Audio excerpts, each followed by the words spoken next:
horta dadka Soomaaliyeed hawiye intee ka yahay tiradiisa intee ka yahay waxaa la yiri markii tirakoob markii la sameeyey boqolkiiba 38 dadka Soomaalida oo jamhuuriyadda ku nool waa hawiye waxa ku xiga dadka isaaq la yiraahdo oo boqolkiiba 25 ah waxa ku xiga dadka daaroodka ah ee jamhuuriyadda ku nool oo boqolkiiba 18 ah marka hadde waxa weeye 38 iyo 18 waxa u dhaxeeya waad u jeedaan marka waxa weeye dadka majority-giisu waa hawiyuhu marka sida sharcigu qabo waa inuu majority-ga hogaamiya waa inuu hogaamiya hadda tirana waa leeyahay tayana waa leeyahay laakiin tawfiiqdii ayaa marmarka qaar wax ka jireen haddii maanta halkan lagu heshiiyey oo la isku raacay alxamdulilah waxaasoo dhan wixii adkaaday dagaal buu dabada la gelaya waa solution-yaalka ka mid ah wax lagu xaliyo ka mid yahay dagaalku waa kaas marka haddeer ayaamahan wax weyn oo aniga ii muuqda haatan oo sharaysta ahayna ma jeedo laakiin xasaasiyaad baa jira laleeyahay dagaal baa dhacaya waa kan waayo marka maalintii meesha la iigu yeeray aniga dad badan oo meesha dhoobnaa oo walwalkaasi ku jiray dagaal baa imaanaya shiddaduna ahayd dagaal ha laga hortago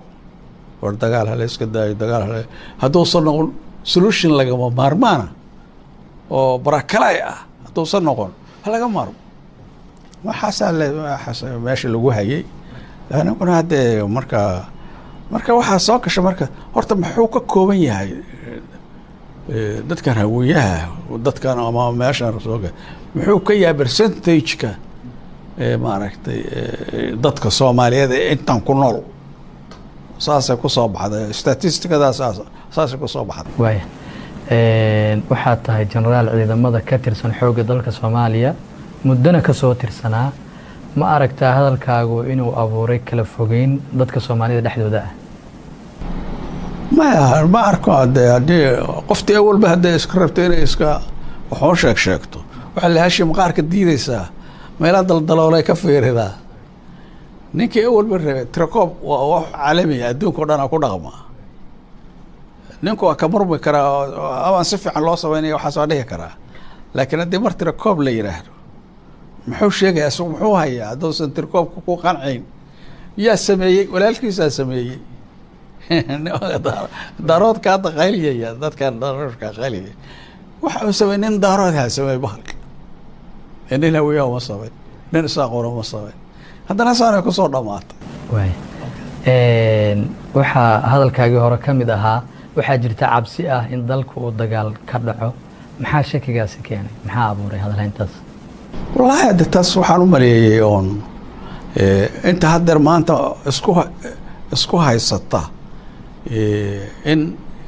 أنت الإلكشن سمايان مدح عصو صوب حضو أو مدح هذه هرسان وط أو تقصو حتى ما ده الله نوع عاس هاجرة ودنا ودنا دولة ده دنا أنت كوها يسطا ونوان كان مقاومة مالية هذا ومارك يا معارضك ها معارضكو marka labaduba waxay u socdaan waxa 4.5 wixii la dhihi jiray oo faa'iido bar kulleeba lahayn laakiin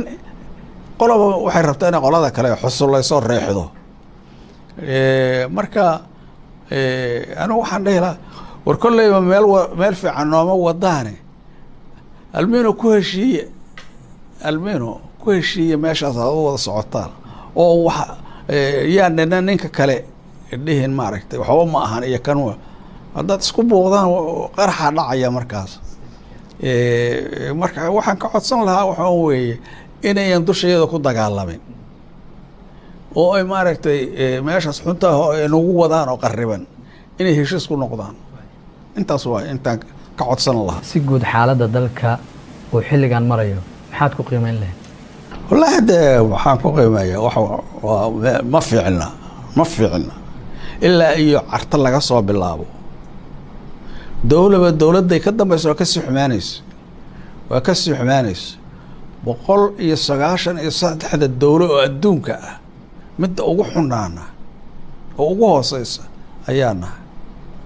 ama ha noqoto xaq musuq, ama ha noqoto xaq ama ha noqoto hal shaqo xumo, ama dhaqaale xumo, ama siyaasad xumo, wax walba annaga ugu xun. 193 tobankii sano iyo dhowr iyo tobankii sano u dambeeyana halkaasaan fadhinay. marka xaalkan ku jirna xaalku waa saas. maxaa u sababa marka inaan sidaa noqono? waxaa sababa dee siyaasiyiinta dadka wada ayaa ku xiran tahay iyo barnaamijka ay leeyihiin ay tixgelinayaan. barnaamijkooda waxa waaye midkaas waa 4.5 2 sano loogu talagala 2 markii carta 2 sano ka bacdi waxay ahayd in doorasho qof iyo codal la galo. hadda maanta ilaa ay maanta najiidaysaa waxa laga dhigtay hawl baa laga dhigtay isaga laga dhigtay wax rasmi ah dastuur aan dhammaanayn ayna meesha yaalla la leeyahay qabiyo qoraal oo marka hal qodob cilad bixiyaan 2 qodob oo kale cilad sii gelinaya. marka waa wax iska daba wareeg ah garanaysa. meerkaas aan nabcahay tir gabargabayaysa. marka meerkaas oo sii degaysid marka u dambaysa cadowna waad leedahay. cadow gudaha iyo dibaddaba waad leedahay. gudaha waa ognahay annaga isku kacsan. dibaddana dowlado waxaa rabaa waddankan inay laqaan raba oo kuwa maaragtay dariskaa ah oo maaragtay ciidamana ku haysto maaragtay isu diyaariyay inay annagana na qaybsadaan. maaragtay waxaan ogahay Kenya intaan joogaan arkay niman scholars oo mafakriin ah oo Kenyana oo iyo kuwa dhinacan ka socda Ethiopia oo heshiis ku ah inay waddanka qaybsadaanba. oo maaragtay parallelka afaraad wixii xagga ka xigay yacni hiiraan iyo wixii waqooyi ka xiga oo Somaliland ku jirto in Ethiopia la raaciyo. shabeellada dhexe ee wixii South ka soo xiga oo xamar ku jirto including xamar in Kenya la raaciyo. saas waayo waxay wadaan oo Soomaaliya sida lagu qaybsado. saas waa loogu qaybsado. ciidan ahaanna waa isu diyaariyeen, siyaas ahaanna saas ay wadaan. adiguna hoos aad u sii degaysaa. adduunkana waa kugu daalay. hadda markii xaaladii badda meesha taagan haddii la yiraahdo baddan Soomaaliya leh Kenya weerar ay soo qaadaysaa. maxaad uga hortagaysaa wey? ciidan ay samaysatay, ciidan cirbay samaysatay, ciidan baday samaysatay, ciidan dhuloo taangaalay waxaas samaysatay. adigana embargo lagu saaray. dadna ma haysid oo aragtay madax fiican oo ciidan dhisay. ciidanka way baabi'iyeen. haddana waxaan kaa maqlayaa ciidan generaal ciidan war goorma u dambaysa ciidan Veneto meel daran ay ka rideen oo weligeed aan la sixi karin inta kuwaanu joogaan. waxaa sheegtay in dowlado kale dalka u heshiiyeen inay qaybsadaan. sidoo kale waxaa sheegtay in dowladuhu ay yihiin kuwo musuqmaasuqa oo eex badan oo aan yacni wax fiican qabanin. sidee looga hortegi karaa in dalka dowlado kale uu gacanta u galo? sideese lagu heli karaa dowlad fiican? anigu waxaan isleeyahay alternative in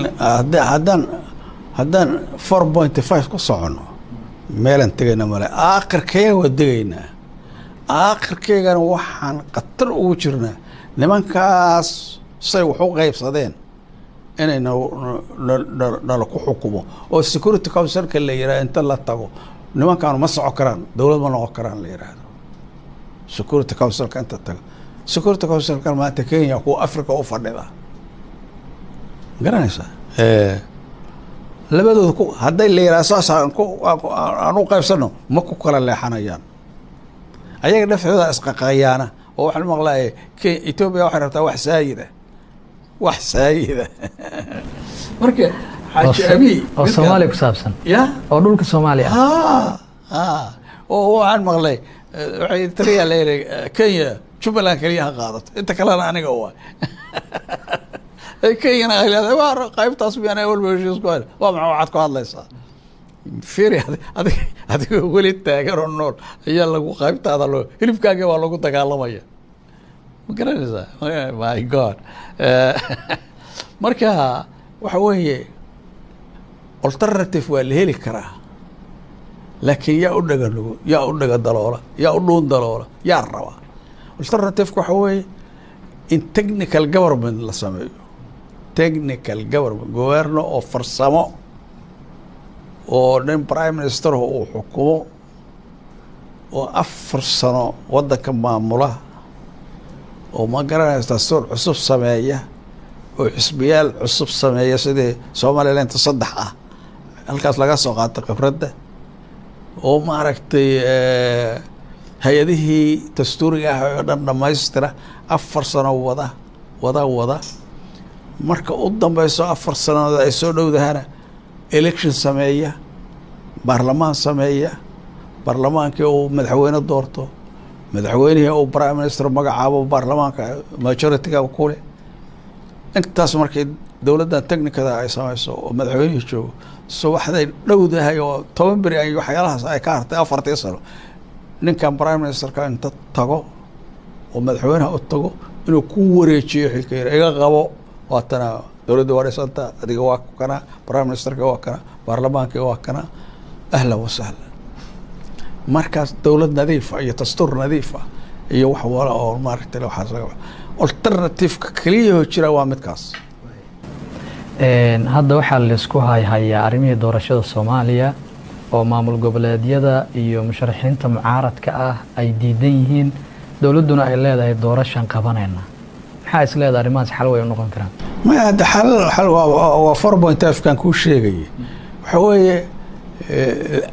kulligood waxay u socdaan 4.5 kuwan maaragtay afar iyo waxayeen ma qaane iyo xukuumadda dhexe yani waxa weeye galmudug iyo Hirshabeelle iyo South Koonfur Galbeed iyo Banaadir intaasoo is wadataa waxay rabtaa 4.5 inay maaragtay arrinta sidii lagu wado Jubaland iyo maaragtay Puntland waxbay tabanayaan anu ma garan hadda waxay yihiin waxa kale oo jira marka mucaarad kale oo dawladda la loolamaya oo qaar badan oo aan hore u soo aragnay ay ku jiraan oo dhamaantood show hore waa u soo tijaabinay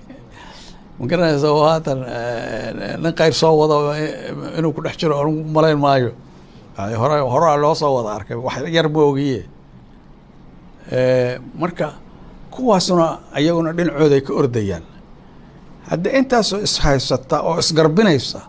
albaabkaas kaliya hadday yiraahdaan waa ka baxaynaa waa iscaburinayaan midaa jalaafa loo dhigaa waa qaylo ka kacaya iyo dagaal iyo balaayo iyo fid war waa bilxisaanak in la yiraahdo raalle idinku ah raalle naga ahaadee nagu heshiiye naga daaya dagaal ha nagu abuurinine intaas kaliya in la yiraahdo intaas hadday ka heli lahayn wax weyn ay ahaan lahayd okay maadaama aad dhahday arrimaha siyaasadda inaan hoos u sii gala mar rabo waa ka gudbaynaa fariintaada baaqa maxay tahay baaqa waxa weeye waxaan dhihi lahaa horta madaxweyne Farmaajo hadduu maaragtay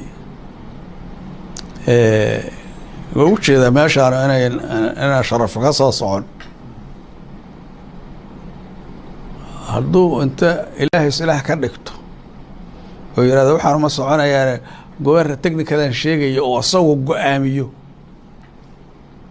inta kalena warkooda wax ku jira waa male hadduu go'aamiyo oo yiraahdo meeshaan madow anigu wax ku sii wadi maayo garanaysaa gobarna technica aan samayno oo uu guddoomiyo waxbaa hagaagaya intaasan horta asaga kula tali lahaa hadduusan diido uusan yeelayn ou yeeli waayana waxaan dhehi lahaa yousan dagaal nagu abaabulin dagaal yousan nagu abaabulin wixii kuwaana ay ka sheeganayaan labadan goboloo maqanna waxay ka sheeganayaan iyo kuwan mucaaradka waxay ka sheegeen hoos ha ugu dhigto anaa dhahaya ha ka daayo hala tashado kulligood hadday maaragtay arrintaas si fiican maaragtay uusan kaligitalesnimo waxaygaa soconaa keliya inuusan dhixin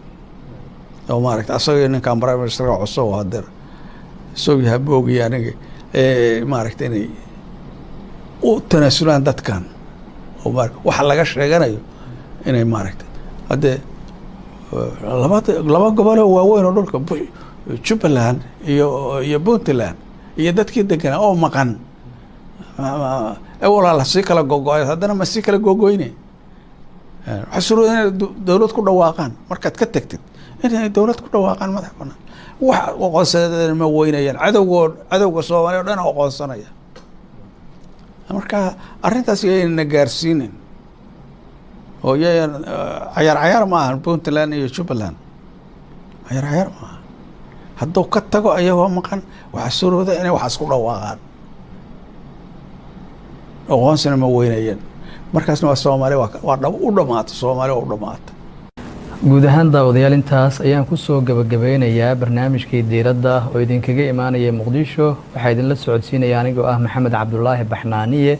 waxaa marti igu ahaa Generaal Maxamed Nuur Galaal oo ka mid ahaa saraakiishii hore ee ciidamada xoogga dalka Soomaaliya barnaamijka waxaa iga duubayay Cabdicasiis Maxamed Shiil dhanka farsamaduna waa isaga tan iyo kulanti dambe nabadgelyo hadal oo ku hadal bishii oo dhan $7 oo keliya ku darso fariin kasta oo aad dirtaana waa kuu bilaash isticmaal shabakadda ugu ballaaran geyga Somaliland haddaba si aad ugu shubato adeega kaafiye fadlan garaac xidig 8 eber 8 afargees ama xidig 2 eber 2 afargees tayo waa Telesom